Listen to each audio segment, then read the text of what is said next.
রাজশাহী বিশ্ববিদ্যালয় কেন্দ্র ও হল সংসদ নির্বাচনে ৯টি একাডেমিক ভবনের ১৭টি কেন্দ্রে ৯৯০ বুথে ভোট গ্রহণ হবে বলে জানিয়েছেন প্রধান নির্বাচন কমিশনার অধ্যাপক এফ নজরুল ইসলাম। তিনি আরও জানান, ২৫ সেপ্টেম্বর ভোট গ্রহণ শেষে রাকসু কোষাধ্যক্ষ কার্যালয়ে OMR মেশিনে ভোট গণনা করা হবে এবং কাজী নজরুল ইসলাম মিলনায়তনে ভোটের ফলাফল ঘোষণা করা হবে। এদিকে বিশ্ববিদ্যালয়ের সার্বিক নিরাপত্তা প্রসঙ্গে প্রক্টর অধ্যাপক মাহবুবুর রহমান জানান, মঙ্গলবার বিকেলে রাবি প্রশাসন, নির্বাচন কমিশনার বৃন্দ, রিটার্নিং কর্মকর্তা সহ পুলিশ প্রশাসন নিয়ে আইন শৃঙ্খলা বিষয়ক সভা অনুষ্ঠিত হয়েছে। এছাড়া ৩ স্তরে নিরাপত্তা নিশ্চিত করা হচ্ছে। ভোট কেন্দ্র ভিত্তিক বিশ্ববিদ্যালয়ের সার্বিক এলাকা এবং বিশ্ববিদ্যালয়ের প্রবেশের ৮ থেকে ৯টি প্রবেশ পথ পৃথকভাবে মনিটরিংয়ে রাখা হবে। এদিন কার্ডধারীর বাইরে কাউকে বিশ্ববিদ্যালয়ে প্রবেশ করতে দেওয়া হবে না।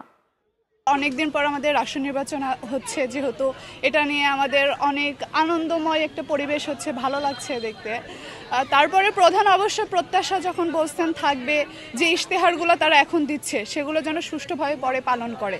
আমাদের ভার্সিটিতে এখনও অনেক রাস্তা আছে যেগুলো উন্নয়নমূলক কাজ হয় নাই। আমরা প্রথমেই চাইব হলের যেদিকে রাস্তাগুলো আছে সেগুলো উন্নয়ন করুক, তারপরে ফ্যাসি বিরোধী যেগুলো কাজ আছে সেগুলো অবশ্যই না করুক। আমরা অনেক কষ্টের মাধ্যমে এই জুলাইয়ের যে আন্দোলনের মাধ্যমে একটা বাক স্বাধীনতার জায়গা পেয়েছি, এখনও সেটা যেন সামনে চলমান থাকুক।